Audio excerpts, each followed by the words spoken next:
Hello and welcome to another edition of Health Solutions with Shawn and Janet Needham, where Team Needham discusses everything healthcare. I'm your host, Shawn Needham, along with my wonderful wife, Janet, and we are streaming live from the Moses Lake Professional Pharmacies podcast studio. And we are super excited to have Amy Duda back on our podcast. She was one of our first guests way back when in 2020. So 4 years later, we're having her back on to discuss her life coaching business. Amy, welcome to our show. Hi, thank you for having me on. I sure appreciate it. It's good to be back. So last time we talked, you were a personal trainer, basically, and now you've progressed into an overall life coach. Tell us about that. Well, I am still dabbling in personal training. It's just not as heavy anymore. But what I realized when I was doing personal training that I was focusing just as much, if not more, on the mental side. And I thought, well, I've thought continuously, like throughout the years, I should really look into life coaching and doing this as a profession. And it's really been the last 6 months that I've really taken action to start my business. Although I've been coaching people on their mindsets and mentality and mental for years. The only difference is now I've actually started a business doing it. So love it. Well, yeah, so much when we talk about our physical health, so much of our physical health is a mental game. So it's important, you talked about, motivating people and things like that and holding accountability. Those are all part of being a personal trainer. So a lot of times really a good personal trainer or coach will also be doing a lot of that stuff anyway, correct? Absolutely. The mind and the body is connected. Okay. When you have a healthy body, you want a healthy mind. And when you have a healthy mind, you want a healthy body. And it's not really possible, to have just one or the other. It's really, they really go together. And so that's why you'll see people go to the gym and then they're really starting to push themselves mentally and break through obstacles. And it's funny because most people know what to do, but few people do what they know. Right. And there's such a reason for that, whether it's a lack of belief in yourself, whether it's, you're afraid of failure. There could be many aspects to that. And when you start making healthier choices for your life, one of the things to be considered is what are the obstacles that are stopping you? What are your fears?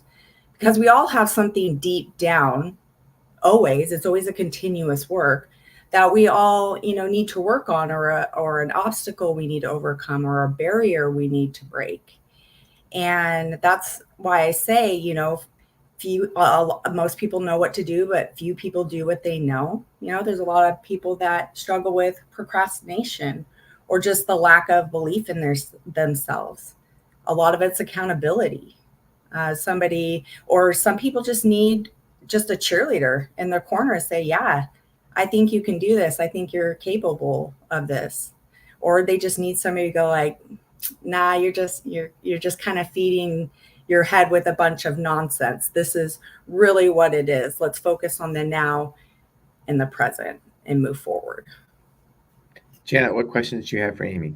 So I feel like in the last few years, there's so much out there right now that so many religions on food. And that's kind of what I call it. My son Jordan calls it that way too, because that plays a role in our health too. And so it seems like there's a lot of obstacles there as well as what we're fed and what we know and what we don't know. So could you speak to that a little bit with your training and coaching?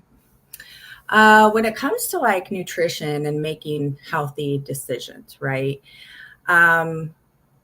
When we overeat or don't make decisions that are very good for our bodies, it's actually what I call a lack of connection.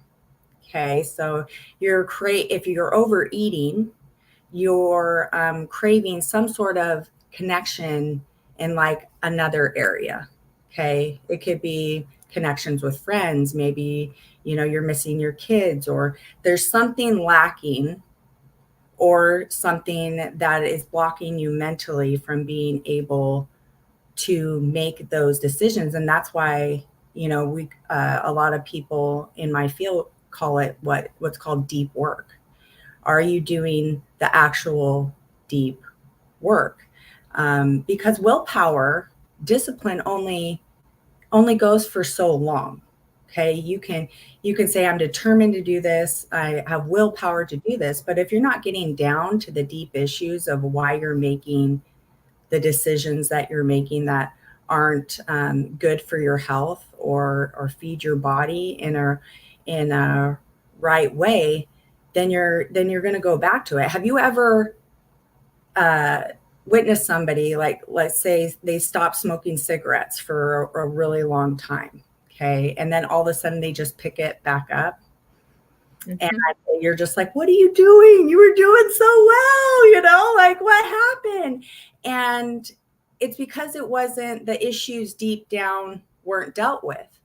And you have to replace that habit with something good. That's why I tell a lot of my clients, like, have a list of stuff that makes you feel good when they're trying to, kick a bad habit. If it's overeating, if it's smoking, if it's drinking, or anything, it's important to have a feel-good list. And this is an idea that I got from my coach, a feel-good list of just the things and activities, or, the mindset of things that make you feel good. So you can automatically turn to that list.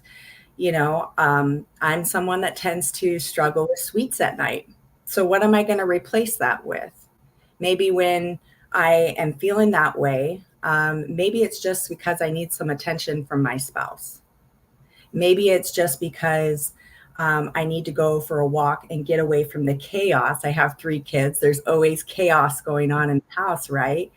Maybe I'm reaching for the sugar and the sweets because of something outside that I'm dealing with.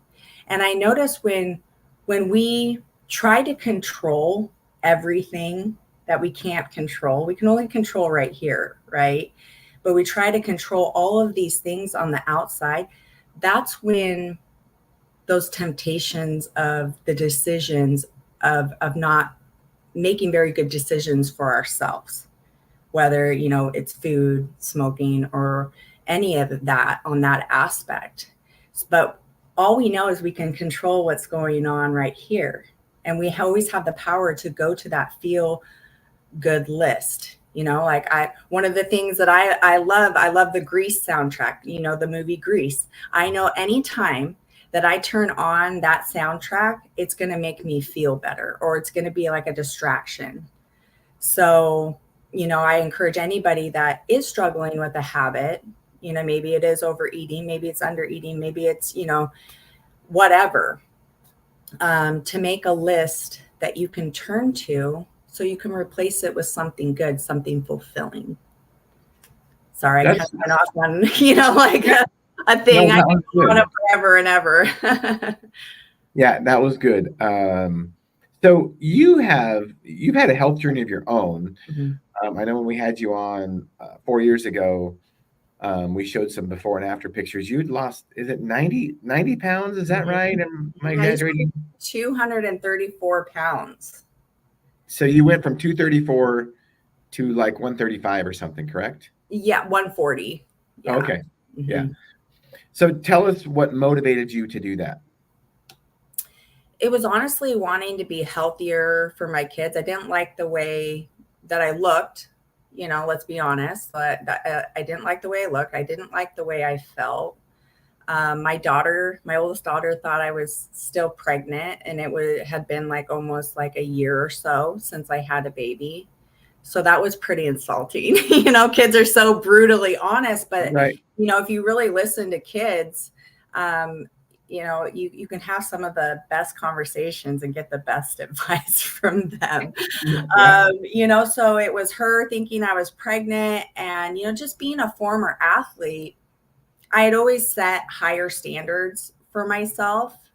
And so I was just sick of the lower standard that I was setting for myself. And I wanted more for my kids and those around me. And that's why I love to help people live healthier lifestyles, because I never want anybody to feel like I did, even though people kind of sometimes have to like drop, to rock bottom.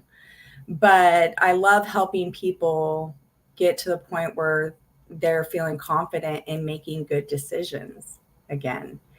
And so having that experience, being overweight, is why I'm a great personal trainer. It's why I'm a good life coach, because I come from real life experience. I like having that story too. I I have a similar journey. Didn't lose as much weight as you did, but I felt I was the same. It was like I wanted to be healthy for my kids, and I didn't want to die. I wanted to be able to be active with them and not die a young death. That's for sure, or be miserable. So that's kind of what motivated me, and I do think that it helps having that story, being obese before. It can help us relate to people that are in the same situation and give them some motivation that it can be done. Absolutely. I agree with that 100%. So you also have another health journey that you went public with just recently, and you've celebrated 9 months being sober from alcohol. Mm-hmm. Do you Mm-hmm. mind that story? Yeah. I didn't think that I had a problem, because I was the mom that drank at night, my wine at night, everything was functioning around me, right? The kids were ready for school, the house was clean, um, everything looked like it was put together on the outside. And what I started doing, it started off with like a couple of glasses of wine at night. And I'm like, oh, okay, no big deal. A lot of people do it. And then it started to turn into 3, 4. And then pretty soon I'm drinking a bottle of wine a night. And then it turns into half of a bottle of a big bottle, then a big bottle, And I was really lying to myself for so long, because I'm like, well, I'm staying home. I'm not hurting anybody. It's okay if I, make this decision. The kids are fed, the kids are going to school, they're getting good grades, giving me all of these excuses. And what happened was I actually wine began to not be enough. So then I started going after like the tequila, the stuff that was really going to work really fast. And I lost control one day, and I woke up at my mom's house, not remembering how I got there, not remembering that my fiance had dropped me off. And I remember waking up and just waking up in my mom's house, not remembering how I got there, and just having this shame of just how I was conducting myself. And I had always prided myself, and I still do, on teaching my kids how to work through problems and how to, handle life challenges. And at that point, I had just lost all control. So I decided to drive myself to an AA meeting, probably still, I would say, a little bit buzzed from the night before still. And I remember pulling up super nervous to an AA meeting. And I went through the doors, and there's just like all of these people, right? And they all I swear it was just like, just looking at me. And I was just like, this panic feeling came inside, and I was just like, oh my gosh, what did I do? And I turned to leave, and this guy behind me goes, hey, are you new? And extended out his hand to me and said, hey, can I get you some coffee? You can sit next to me. And because I often think of that guy, because he is literally the only reason why I sit here sober And this is why I will talk a lot about never underestimate the power of kindness and what that can do for someone. Because I know that if that guy wasn't right there, extended his hand to me, offered to get me coffee, I mean, I had a straight shot for the door. I could have just easily left and just continued on with my life. And eventually, at that time, I was in jeopardy of losing my relationship. And, and it was because of that guy. And I haven't seen him since, although I've looked for him at meetings and stuff. He's like, a ghost in the night that came and just like went.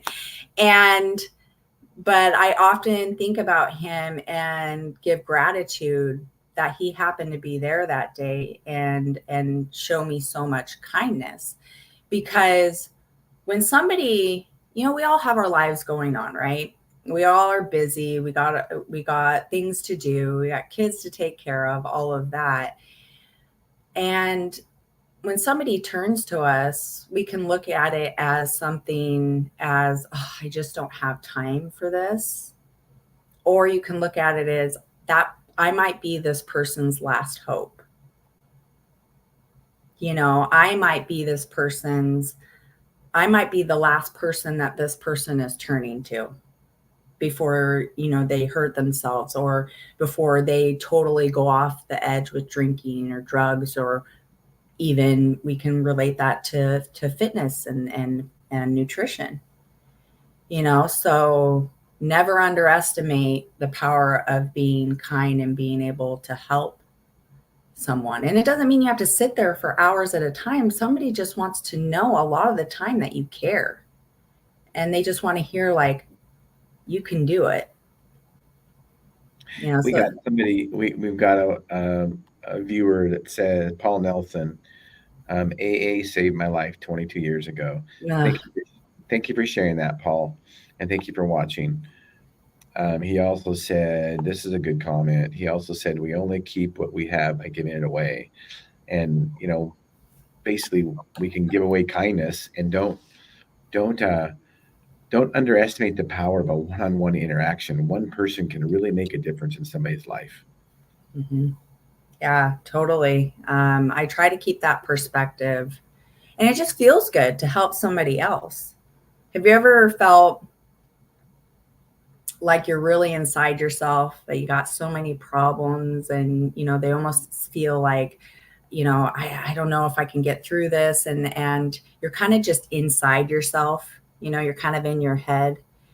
Well, a really good way to get into your heart is to actually go. And my mom used to say this all the time. If you're having a hard time, go lose yourself in the service of someone else. And, it used to annoy me so much when I was a teenager that she would say that. I'd be like, okay, whatever, Mom. But sure enough, every time that I go to help somebody else that's either less fortunate than me or having a hard time, or just simply like helping, an elderly lady with her groceries to her car, that energy, that frequency is what we like to call it, of doing good. It makes you feel good. It makes you want to do it again. And you just never know when you are the person that just made that person's day or changed that person's life. And that day when I went to AA, that guy that extended his hand to me changed my life forever. And he doesn't even know it. I never got to, and I pray that someday that I will be able to have the chance to thank him. So you haven't seen him since? No. And I went back to that same, because the AA center was next to my mom's, and I live about a half an hour away. So I go somewhere that's a little closer now. And I went back a few times, and I haven't been able to, see him, but someday I know it will happen. Yeah. Right. So Janet, do you have any comments or questions about that? Well, that's a beautiful story. And I think that's very true, that sometimes people touch us in ways that we don't realize. And so I think being aware that we aren't the only humans in this world helps us. That's true about even when we're born. We have to attach to our mother before we thrive, because without it we fail to thrive. So we're really touching on that inner thing that we have, that we need to be a part of the world around us and the humans that are in it. So that's a very valid point. And the other thing that was very interesting that you touched on too is that most people know what they need to do, and I think that's true. So being a coach, you're able to help people pull that out and get past. And I think the failures that Shawn and I see a lot of times in people's lives isn't that they don't know, it's just that they have barriers to getting it done. That saying, where there's a will, there's a way. Really, a lot of the time people will have an obstacle and they'll just stop instead of just trying to, how can I get around this, or how can I get through this? They just kind of take that as, oh, okay, well, I'm not going to do it. Or it's, you guys have been there. You guys work out a lot and all that. It's very unmotivating when you come up to an obstacle and you've been dealing with it for a while, and it can get tiring. And, really doing the deep work. The deep work is so important, because you will always go back to habits that, you are trying to break if that deep work isn't done. Why do you procrastinate so much? What is it? Why won't you, go and do X, Y, Z? What is it?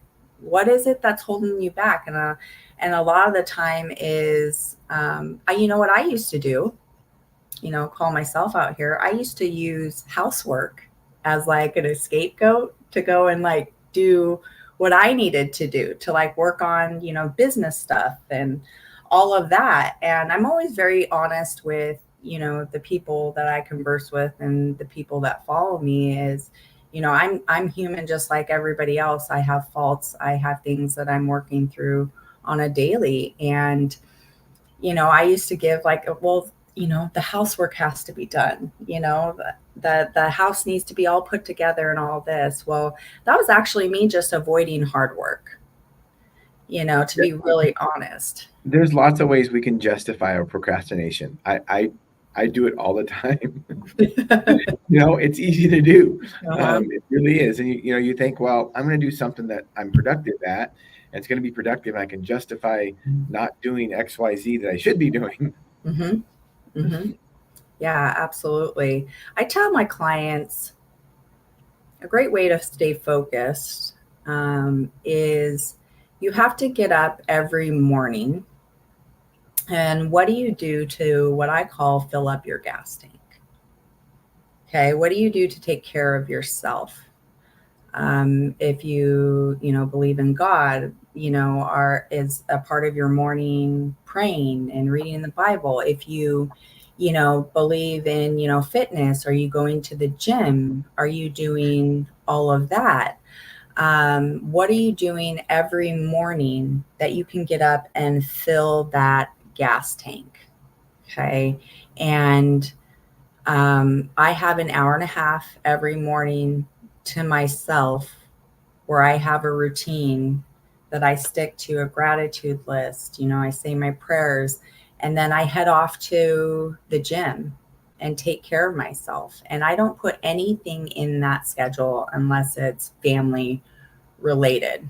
So I often ask my clients, what are you doing to fill up your gas tank every morning to take care of yourself? Because we go throughout the day and we have certain things that take up certain amount of energy, and some take more energy than others. But the idea is by the end of the day, you've had enough gas in your tank to last the day. And so, what are you doing to get up and put yourself first? Because you can't pour from an empty cup. When you start feeling like you're, every which way and stuff, and you didn't focus on here first, then you start losing yourself.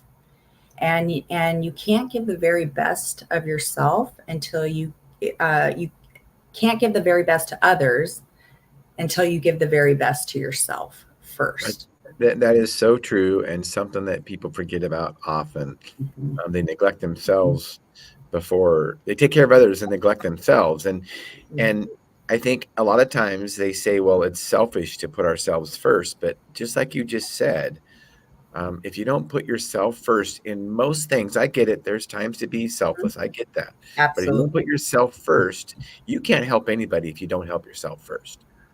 Mm-hmm. Yeah, my kids know that at certain time, in the mornings and stuff, if they, like have a dental appointment or whatever, or they're trying to make, some sort of appointment, that in the mornings, that's my time, and they don't make, and you have to put those boundaries up, even with family. Yeah.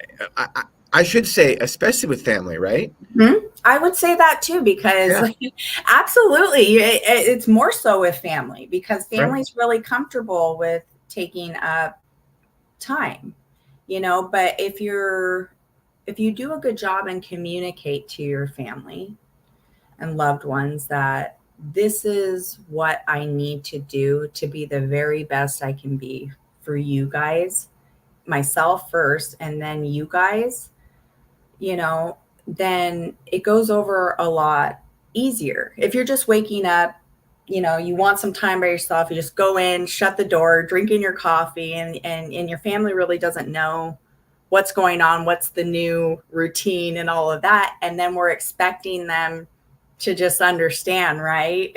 Be like, well, but we really didn't communicate to them the higher standard that we're trying to set for ourselves. Right. So really being open and honest about the changes you're making, whether it's, physical, mental, nutrition, whatever. Yeah, all great points. So, Amy, as we wind this podcast up, I'm going to stream your Instagram, and you said this is the best way for people to get a hold of you. Yes, absolutely. Tell us how they get a hold of you. What's the starting point of your life coaching business? Just go ahead and DM me, or they can email me at synergysoulcoaching@gmail.com.